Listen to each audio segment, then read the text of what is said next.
for a radical reflections.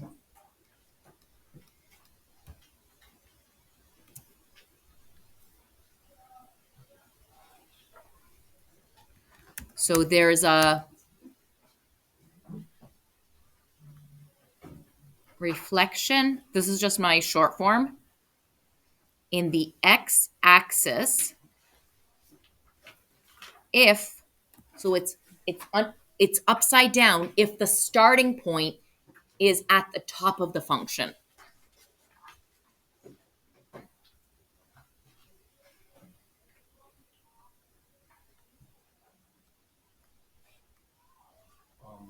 What's the sounded on the RAF? That's shun, reflection. It's like a short form. See this first word? That's my short form of reflection. I'll put an L in there. That's the exponent n is just a short form for ION. So a reflection in the x-axis has the starting point at the top of the function. Right? This is my short form for function.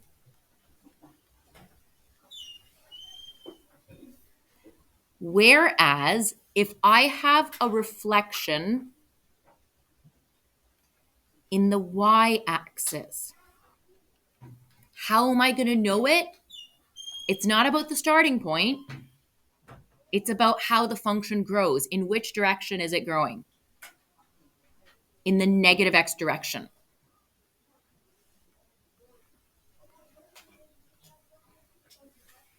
Or arrow points. Function grows or arrow points in negative x direction. This is going to be important because if I give you both, it's sometimes you'll look at the graph and you'll be like, I can't actually tell if there's a reflection in the x or y.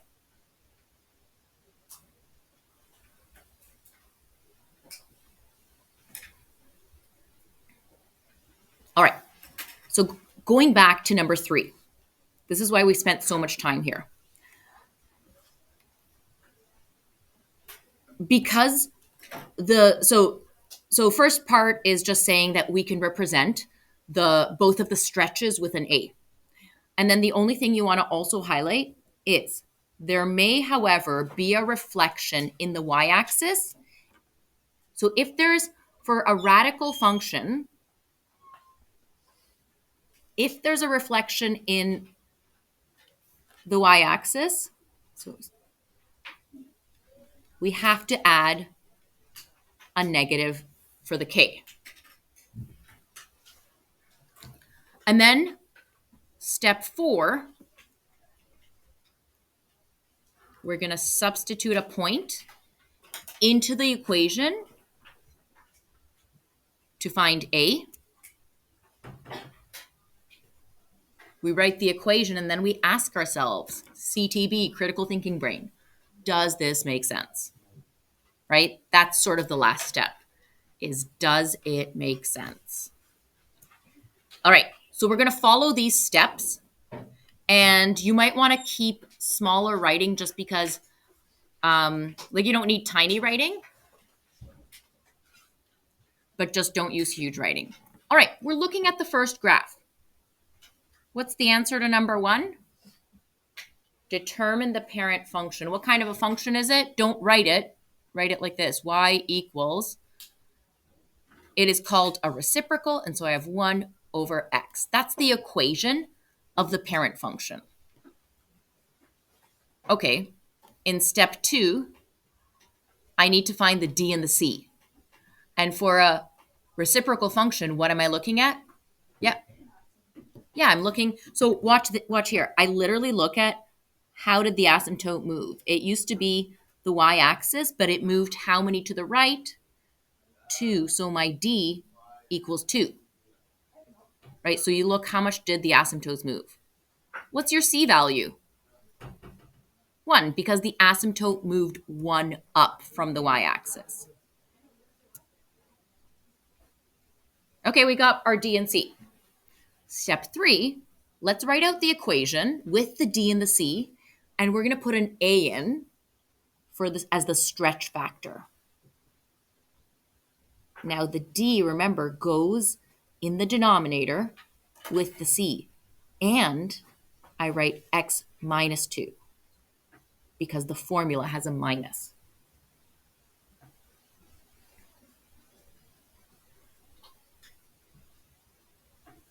And these are the same steps you used in grade 9 and 10 for the other functions. And step 4 is also a similar step. We're going to substitute a point into this equation. It can be any point as long as the numbers are nice. So this point is pretty good. It is 0, 2. There's a point here, right? 3, -1. But I don't want to, I want to use one that has a 0, right? Just makes my life easier. So I'm going to substitute x is 0, y is 2 into the equation. And that will allow me to solve for a.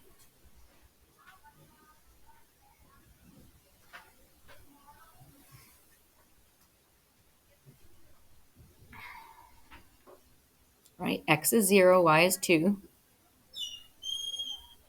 So I've got some algebra. 2 minus 1 equals a 1 over -2. Right? The algebra part, you can do this on your own. I'm going to multiply both sides by -2.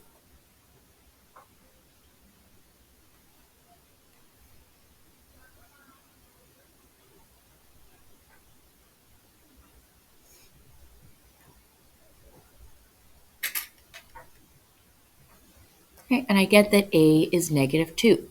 And I think, wow, I did a great job. I'm done.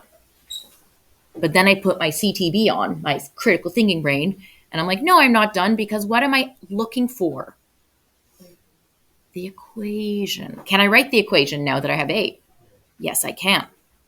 So my final equation must include x and y. But now that I have an a, I write -2 instead.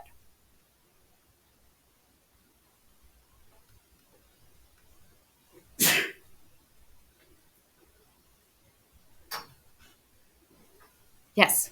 Why is it 1 over x minus 2? This is the reciprocal function. Oh, right. Yep. Good. Just needed to check in. Why is it minus 2? Where? Because remember, it is the original formula is x minus d. Oh, yeah. So if your d is +2, it's x minus 2. Oh, Yeah. So what Catherine and Eden are doing is they're saying, does this make sense? Right? And so if I look here, I'm like, oh yeah, there's a reflection. Did it reflect? Yeah. Did it stretch? Well, where would my original points be? They would be 1 point, 1 up and 1 across from the asymptotes. If I had no stretch, the blue point would be on the function. But since the function doesn't go through the blue points, it's obvious to me there's some kind of stretch. And then I look at the 2 and the 1, and I'm like, oh yeah, the asymptotes moved that much. Yep. does it have to be y equals, or could it also be f of x? It could be f of x. Okay. Yep. That's what I was wondering, because I saw it in my notes. It could absolutely be f of x. Yeah. All right. We're going to skip the second graph for now. That's something you can practice. Okay, do this as homework. And now let's do the last graph, because that's a really fun one. This is the starting point. Sometimes it's hard to see. It is at 3, 2. And that means the arrow should be here.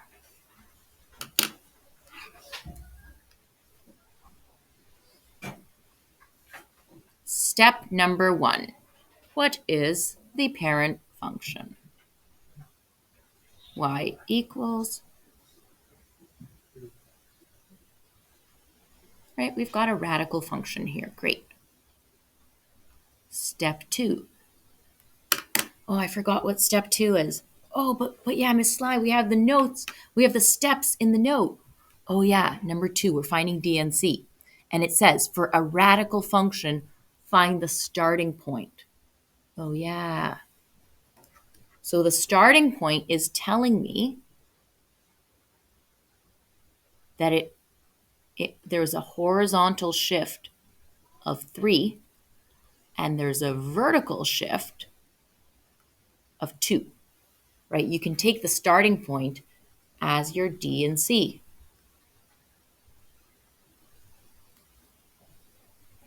What do I do for step 3? I forget. What do I do now? Oh, I'm going to read it says, write the equation.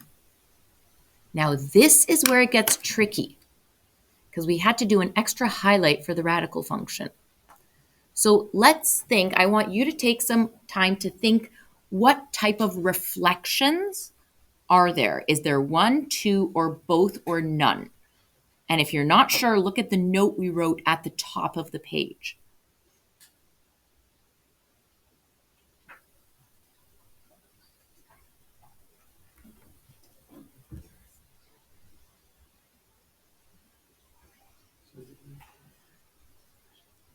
And when you've done some thinking, please talk with the people next to you. Which reflections are there? Negative.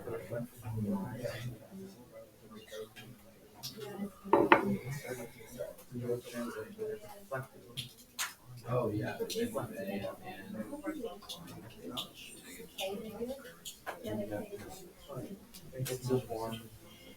Beautiful. Oh my gosh, can you feel it? It's so wonderful when you folks are thinking like that. All right. Is there a reflection in the x-axis? Yes. And how do you know? The starting point is at the top. Beautiful. Is there a reflection in the y-axis? How do you know? Yeah, the arrow is pointing in the negative direction. Gorgeous.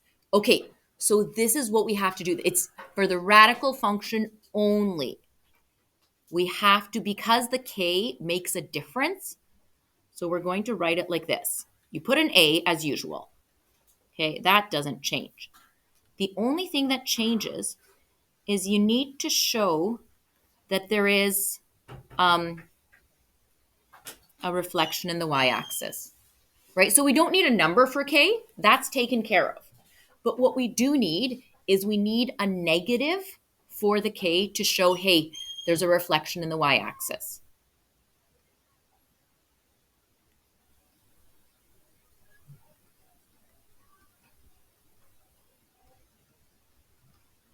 Anytime a function looks different for a horizontal reflection, you have to account for that.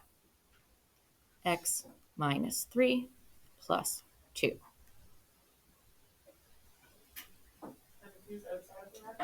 That's right. Yeah, yeah.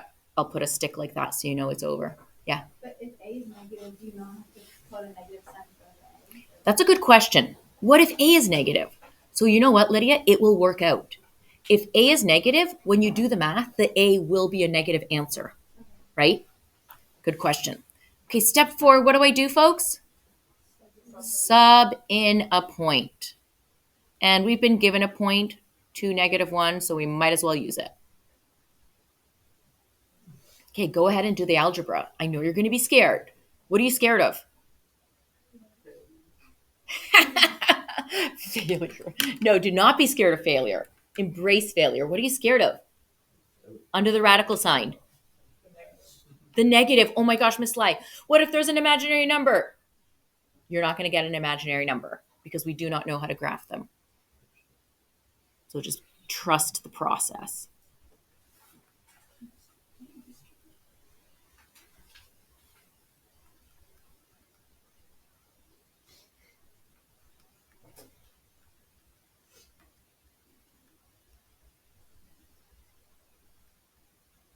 What's negative of -1?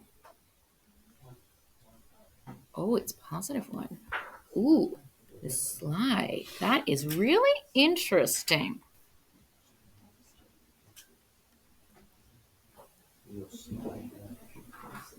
Pretty sly, eh?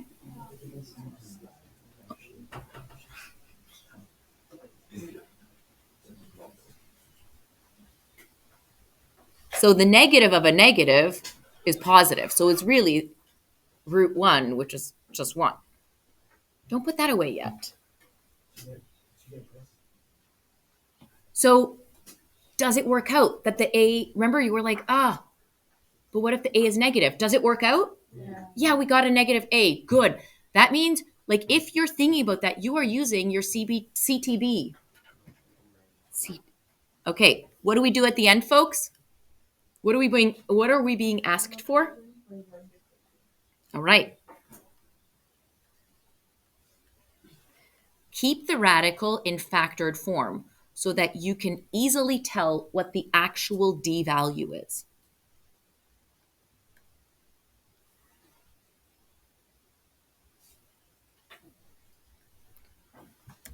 Last step, what is it? It's an important one. That's correct. Does it make sense? So then I look here and I'm like, okay, there's 2 reflections. Yes, I predicted there would be.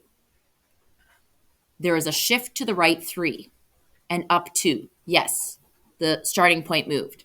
And lastly, I can see there's a vertical stretch of 3. How do I know that?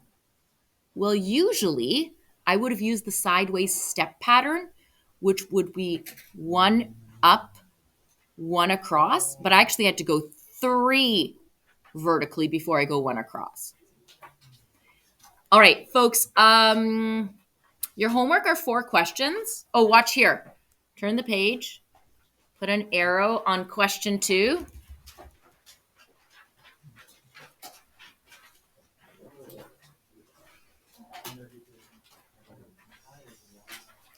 And there's only 4 questions plus the 1 parabola.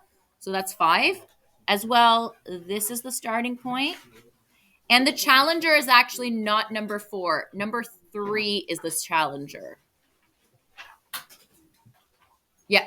For number 3, is that starting point in between? No, the starting point is at 0, -4. Okay, so once I go to the I know. I'm glad you clarified that. Folks, tomorrow, please don't forget your CTB. We are learning something backwards. Okay?